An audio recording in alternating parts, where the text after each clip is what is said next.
제6장.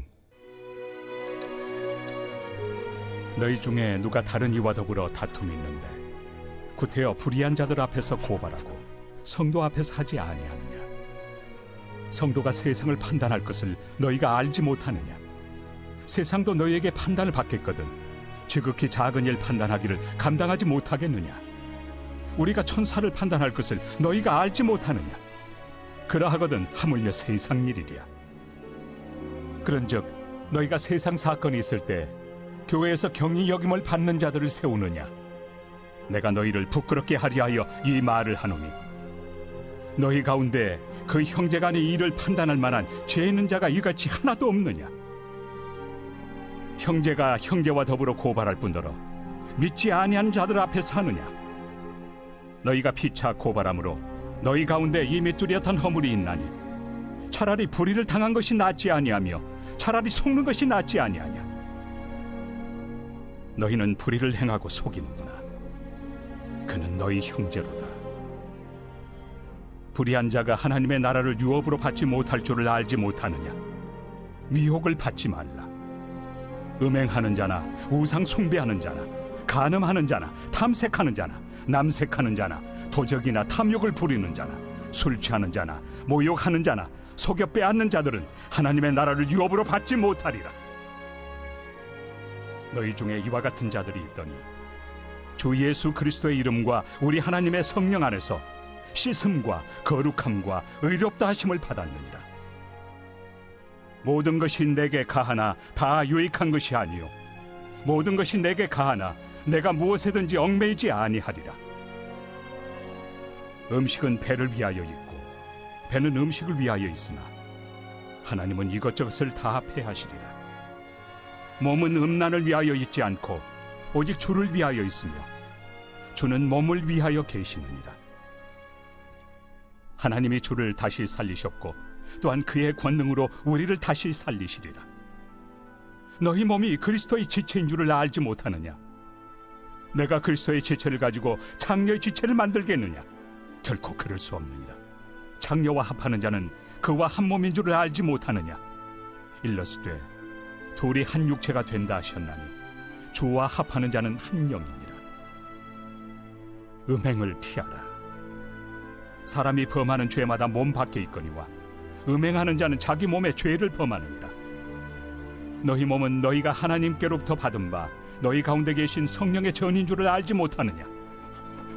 너희는 너희 자신의 것이 아니라 값으로 산 것이 되었으니 그런즉 너희 몸으로 하나님께 영광을 돌리라.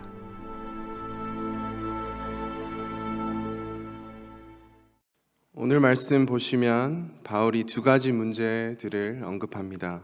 첫 번째 문제는 고린도 교회 성도가 다른 성도에게 잘못함으로 그 잘못한 성도가 고소당하는 문제였습니다.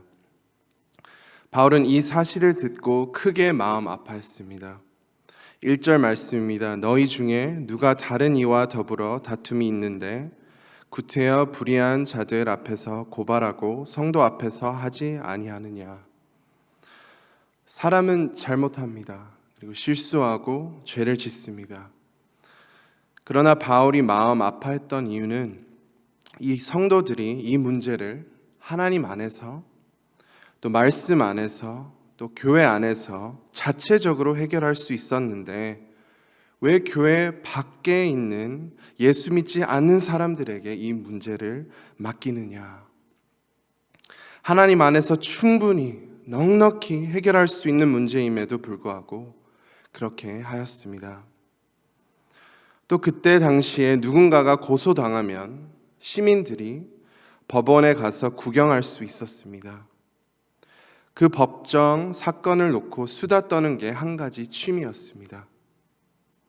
그런데 예수 믿는다는 사람들이 이 많은 무리들 앞에서 다투는 것을 보이는 자체가 바울의 마음을 아프게 한 것입니다.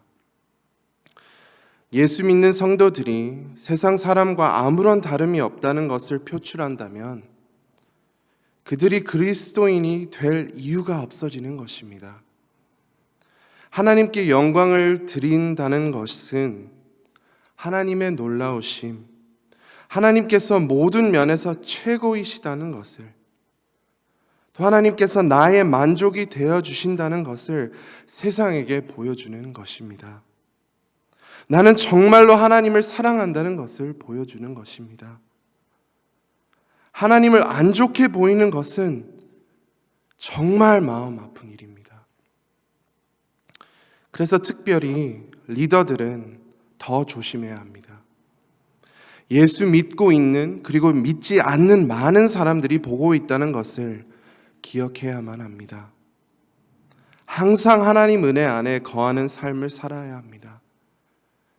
우리도 서로와 또 우리 교회 리더들 위해 많이 기도해야 합니다. 또한 5절에 바울이 이렇게 말했습니다. 내가 너희를 부끄럽게 하려 하여 이 말을 하노니 너희 가운데 그 형제 간의 일을 판단할 만한 지혜 있는 자가 이같이 하나도 없느냐. 그때 당시에 고린도 성도들은 철학에 큰 관심을 두고 지혜를 쌓기 원했고 그 지혜로 인해 자부심을 얻으려고 했죠. 바울은 그렇다면 너희 중에 왜 이 문제를 해결할 수 있는 지혜가 없느냐라고 말하는 것입니다. 이것을 보면 세상의 지혜는 우리를 교만하게 할 수 있으나 실제적으로 우리에게 도움을 줄 수 없다는 것을 보여줍니다. 나를 의지하는 그 어떤 삶도 지혜로운 삶은 아닙니다. 참된 지혜는 하나님을 알고 하나님을 신뢰하는 삶입니다. 하나님의 말씀에 순종하는 삶이 지혜로운 삶입니다.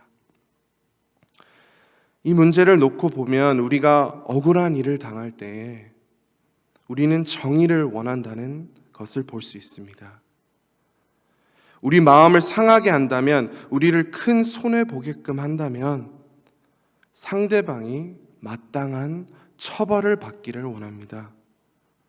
어떤 대가를 지불해야 한다고 여깁니다. 하지만 예수님은 그를 따르는 자들에게 이렇게 말씀하셨습니다. 내 적을 사랑하라.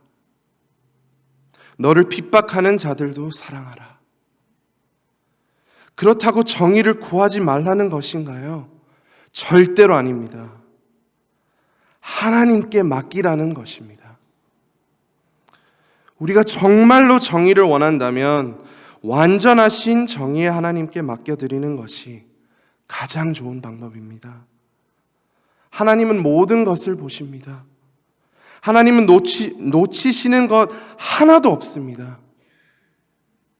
우리의 상한 마음까지도 아십니다. 하나님께서 그들을 사랑하라는 말씀이 정의는 필요 없다는 것이 아니라 하나님께서 하시겠다는 약속의 말씀입니다. 이 말씀을 순종하면 우리 마음 가운데 평안이 찾아옵니다. 미움과 억울함을 품는 것은 우리에게 더 큰 손해를 줍니다. 너 두고 봐 하면서 그 마땅한 벌을 찾는 그 자체가 버거운 일입니다. 하나님께 맡긴다면 하나님께서 하나님의 때에 가장 좋은 방법으로 반드시 정의를 내리실 것입니다.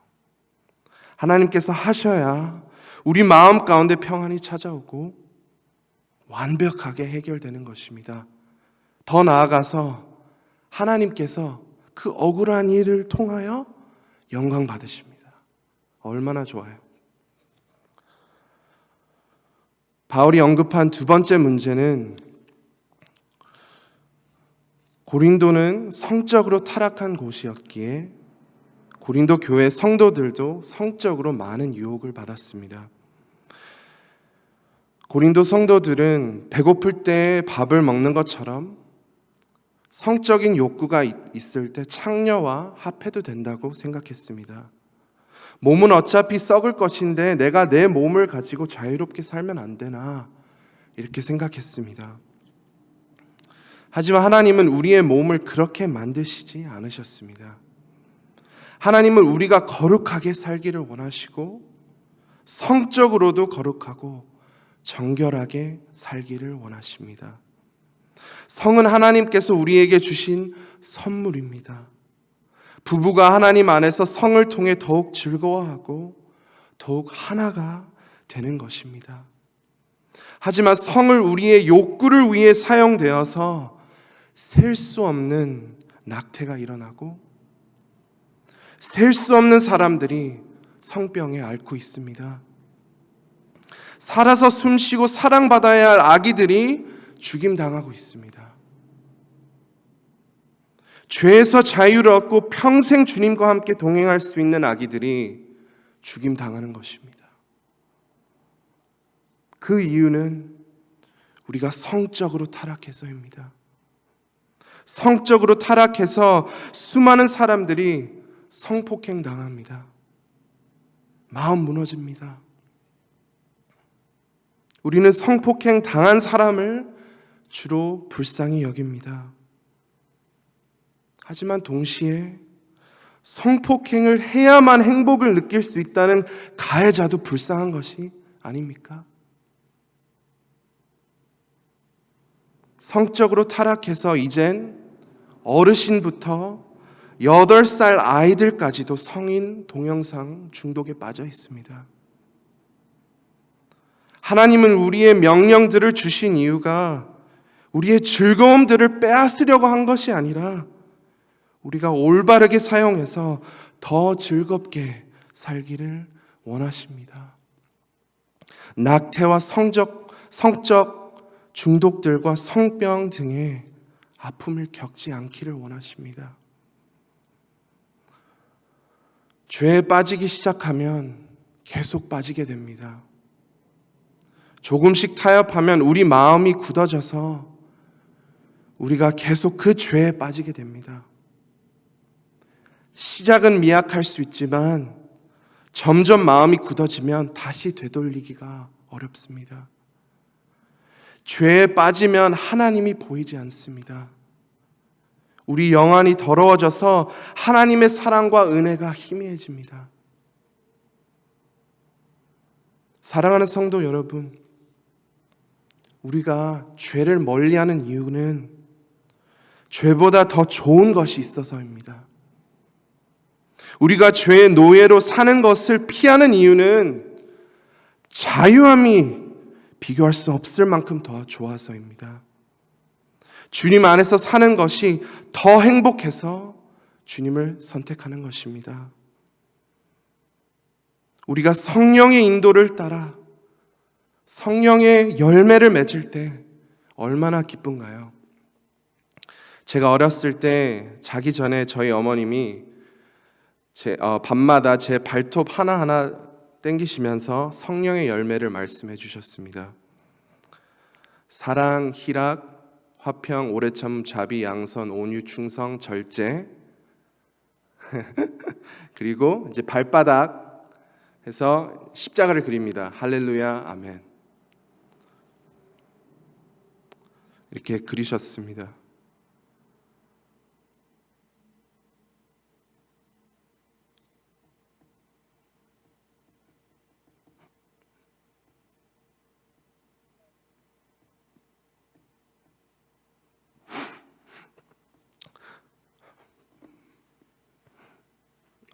이제 새벽이라 좀 주책스러운 일을 죄송합니다.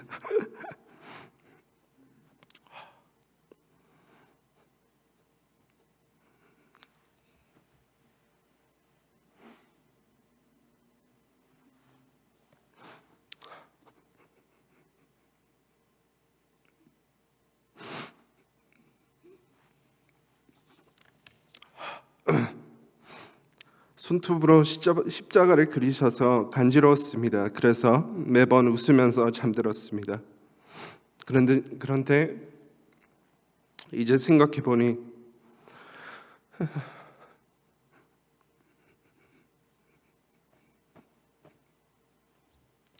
그 성령의 열매가 내 삶에서 맺혀진다는 것이 진정한 행복이구나, 이런 마음이 들었습니다. 그 어떤 죄보다 내가 누구를 복수하는 것보다 그 어떤 성적인 죄나 그 어떤 세상적인 욕심이나 그 어떤 세상 지식보다 죄의 어떤 가짜 약속보다 이 성령의 열매가 좋구나 이런 마음이 들었습니다. 죄의 열매보다 성령의 열매가 좋은 것입니다. 하나님이 죄보다 좋은 것입니다. 우리는 하나님을 즐거워할 수 있는 특권을 가진 하나님의 자녀입니다. 오늘도 죄의 길을 걷지 마시고 사랑이 많으신 하나님을 선택하는 하루가 되시기를 소망합니다. 우리 말씀을 붙잡고 함께 기도하겠습니다. 어려움을 겪고 있는 성도님들과 환우들 위해 함께 기도해 주시고 또 전도에 힘쓸 수 있도록 많은 영혼을 구원해 주시도록 기도하겠습니다. 또 미국과 한국의 정치, 경제, 문화가 말씀 위에 세워지도록 한 마음을 가지고 함께 기도하겠습니다. 주여 한번 외치고 기도하겠습니다. 주여